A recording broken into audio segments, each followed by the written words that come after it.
El carnaval, como decía, el carnaval es una fiesta católica que es previa a la Semana Santa. O sea, y tiene una característica fundamental.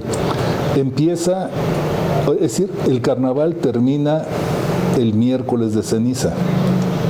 Y el miércoles de ceniza empieza la cuarentena previa a la Semana Santa. O sea, a partir de que hay miércoles de ceniza, entonces hay la vigilia de la carne. Y la carne no solamente era el consumo de la carne, sino incluso para la iglesia era también como un tipo de abstinencia sexual. O sea, tenía que ver con alejarse de lo mundano, de esos 40 días como de tentaciones y de cosas así. Entonces, a partir del miércoles de ceniza, eran 40 días que no se comía carne, que no se hablaba mal, no se tenía relaciones no permitidas, etc. Entonces, era de mucho control de los excesos. Por lo tanto, el carnaval era 3 días antes del miércoles de ceniza. Empieza el domingo antes del miércoles de ceniza, dura lunes, martes y termina el miércoles. Esos 3 días eran de lo que se llamaba en Europa carnestolendas, que era darle al cuerpo todo lo que quería y nadie se lo quería dar. Era todos los abusos posibles poderlos tener en esos 3 días. Eso es lo que era el carnaval.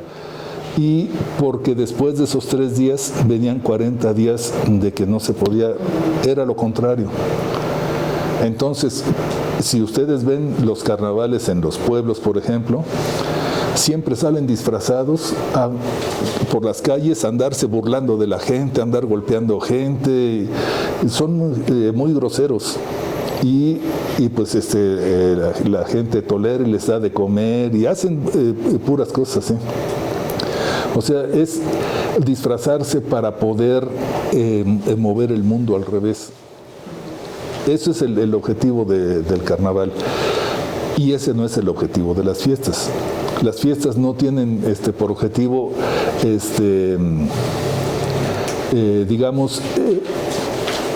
hacer que florezcan los excesos, porque viene un periodo de abstinencia, ¿no?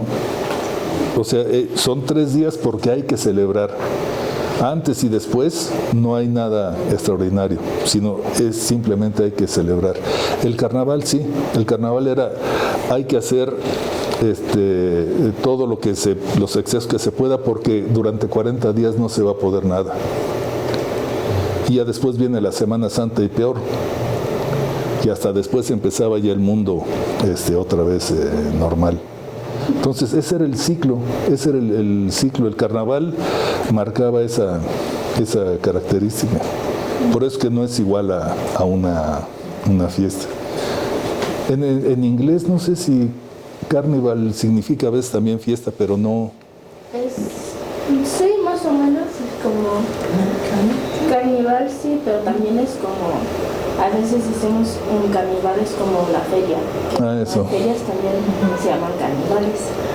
Y además que carnival como Luisiana, Mardi Gras, se llama Mardi Gras. Ah, sí, ese. En vez de carnival. Sí. Pero es el mismo festivo de carnival. Pero ahí se llama Mardi Gras por el martes. O sea, porque la conjunción de los excesos era el martes anterior al miércoles de ceniza. Entonces era cuando la gente salía a cantar, salían disfrazados, salían borrachos, salían a andar haciendo groserías en la calle.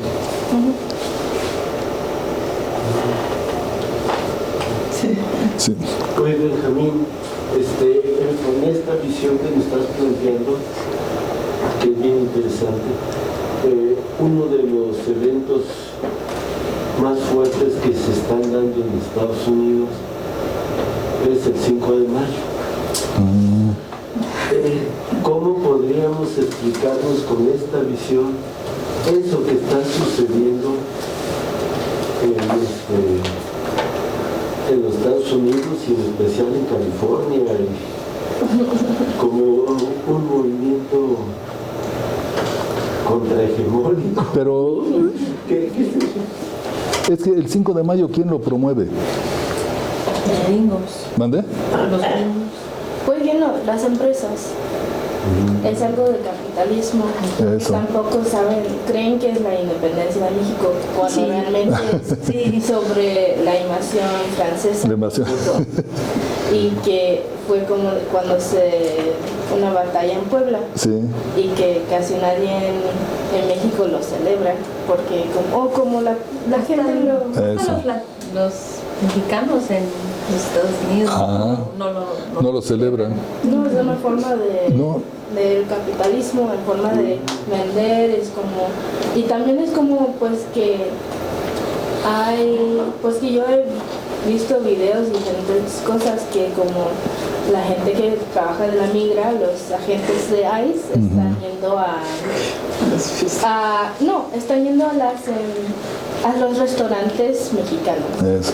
Y todo, en sus trajes y todo, y después como la gente es como, pues que no, tú no puedes estar en contra de vivir conmigo y beneficiar de la cultura. Entonces Eso. podemos ver ese ejemplo por 5 de mayo, que la gente no le gusta la persona, pero le gusta la cultura. Entonces eso como, porque también es como en la primavera, antes del verano, es una forma en donde pueden beneficiar sobre la cultura mexicana, pero como no es una fiesta, es el capitalismo, es todo lo que estamos viendo de que la fiesta en una cultura capitalista es independiente, es donde gastas, es por todo el desmadre de emborracharse, de comer mucho, pero no en el excesivo que vemos en las comunidades. Es como que comen mucho en ese momento, que toman mucho en ese momento, que se emborrachan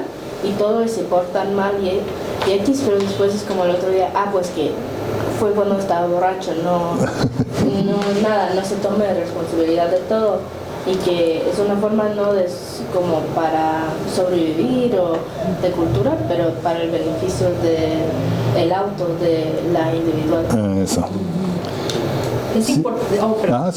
Es importante que el punto de que piensan que es el Día de Independencia de México, que ni saben qué significa 5 de mayo. Sí. Si sabían, por ejemplo, que es de la batalla de Puebla, por ejemplo, tal vez, o que les doy que están celebrando algo importante, pero ni saben qué es el día que significa. Y eso yo creo que es la semilla importante de que no es una fiesta que ellos saben de que lo que están celebrando. Lo que dice Gaby es que es un día para emborracharse, es un día para comer, no es para abusar de una cultura sin saber qué están haciendo. Eso. Pero algo similar pasó con la Guelaguetza aquí en Oaxaca, ¿no? Cuando se creó la Guelaguetza, el baile de la Guelaguetza, fue en el año 1932. Y lo hizo el gobierno para atraer turismo. O sea, porque en 1931 hubo uno de los peores temblores en Oaxaca. Se cayeron muchas casas, iglesias, hubo mucho desastre. Entonces, para reconstruir la economía de Oaxaca, el gobierno pensó que había que traer turistas. Y la forma de atraer turistas era a través de los bailes. Entonces, lo que hoy se llama Guelaguetza era una tradición antigua de la gente que en la fiesta de la Virgen del Carmen iban al Cerro del Fortín a recoger azucenas y bailaban como cualquier ritual. Y entonces el gobierno dijo, bueno, vamos a hacer esto, pero con un sentido más grande. Y no se llamó originalmente Guelaguetza para el gobierno, se llamó homenaje racial. Y entonces era un homenaje a las razas de Oaxaca.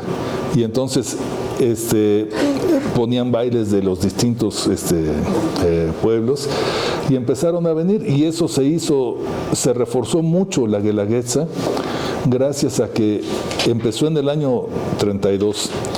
Unos meses antes, en el mismo año 32, se descubrió la tumba 7 de Monte Albán. Y entonces hizo que mucha turismo viniera a ver también la cultura muerta y la cultura viva. La riqueza muerta de Oaxaca y la riqueza viva. Pero era nomás un año de homenaje, pero el gobierno vio que esto era un negocio importante y lo siguió haciendo cada año. Después ya le cambió, como 10, 20 años después, le cambió el nombre a Guelaguetza. ¿Pero por qué?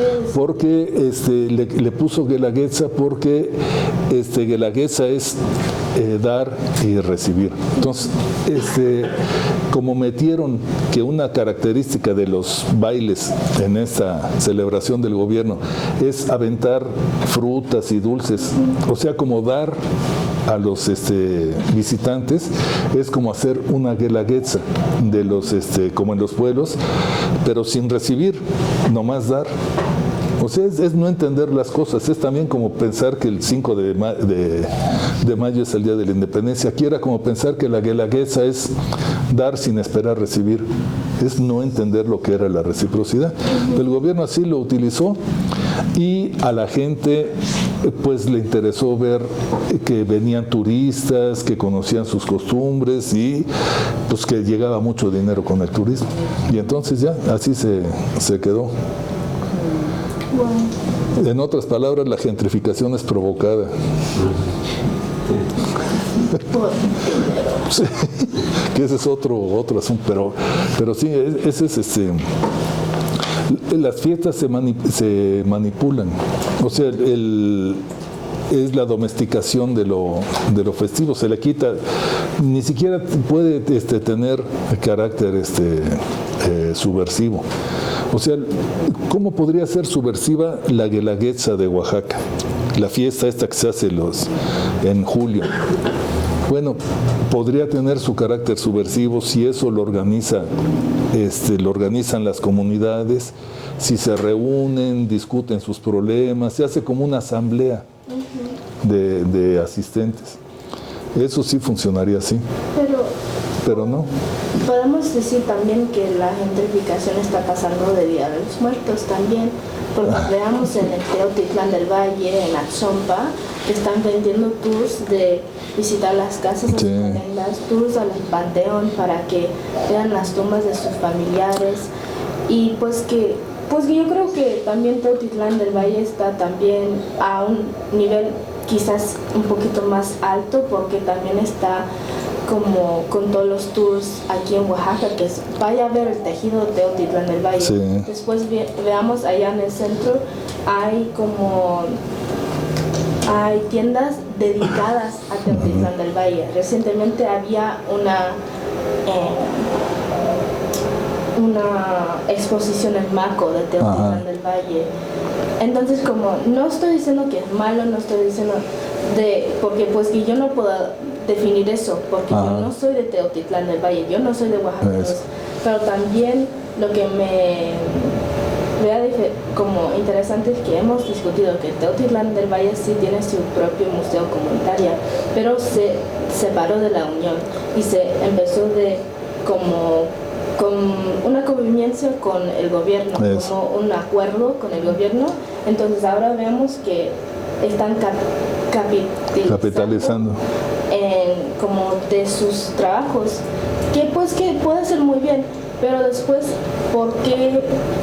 Ahí es como para mí es preguntar, entonces, ¿cuáles las razones para la sobrevivencia de la cultura? ¿Es para que realmente se sobrevive entre la gente o para que puedan mantener estos tours?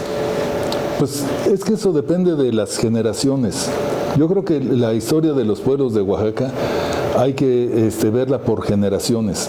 Hay unas generaciones que tienen unas características, pero después vienen otras que tienen otras características. Posiblemente lo que tú estás diciendo tiene que ver con esa generación de oaxaqueños que les interesa vender lo cultural. para tener dinero, para tener ganancias. Entonces vender la cultura a como dé lugar, ya sea bailes, comida, artesanías, o sus propios terrenos. O sea, aprovechar, atraer a los extranjeros, a los turistas, para poder disfrutar de su dinero. Esa es una característica propia de la turistificación. Eso lo promueve el gobierno, lo promueven los capitalistas, pero también de eso se beneficia la gente que está pobre, por ejemplo, los artesanos que no tienen dónde vender sus cosas. Si viene mucho turista, pues entonces pueden vender. Pero no, o sea, lo fundamental para poder fortalecer la cultura está en la forma como las generaciones manejan eso, ¿no? Para unas puede ser así, para otras las cosas cambian. Por ejemplo, yo veo mucho que cuando yo llegué a Oaxaca, la generación de entonces, sobre todo en la región Chatina, era una región que, como es cafetalera, no, los jóvenes no les gustaba ahí andar entre las víboras y entre todo el calor y todo eso. Y entonces buscaban que, como eso dejaba dinero y sus papás podían tener dinero, entonces irse de la comunidad. Entonces no les interesaba nada. Lo que querían, ni la cultura, ni la historia, ni nada de la comunidad. Lo que les interesaba era el dinero que producía el café para poderse ir. Y se iban. Muchos estudiaron y estudiaron cosas que los ayudaron a regresar. Por ejemplo, conozco varios que son baristas. Estudiaron esas formas sofisticadas de tomar café y de prepararlo y de métodos de no sé cuánta cosa. Pero entonces eso hizo que les interesara la forma como sus papás producían el café.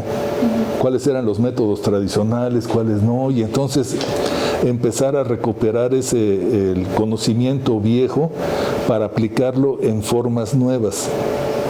Y algunos de esos entonces empezaron a promover el apoyo a los productores locales y tradicionales de café. Eso es una forma positiva de regresar a la comunidad, aún con otro tipo de conocimientos, porque si son baristas no van a poner un café de alta especialidad en su comunidad. Eso lo ponen aquí en Oaxaca o lo ponen en la costa. Y es para atender turistas, para atender gente que viene de eso, pero aprovechando su cultura, no solamente para venderla y para obtener ganancias, sino para que con esas ganancias fortalecer el conocimiento o las formas de organización de su comunidad. Eso es lo mismo pasa con el mezcal. Los jóvenes hijos de mezcaleros que iban a quererse meter ahí al cerro entre los agaves, no, esos se iban. Pero ahora que se puso de moda el mezcal artesanal, así hombres y mujeres que no tenían, sobre todo mujeres que no tenían ni tradición de cultivo del maíz ni del agave, empezaron a aprender en las comunidades y a entrevistar, a recorrer y todo eso, y se volvieron expertas.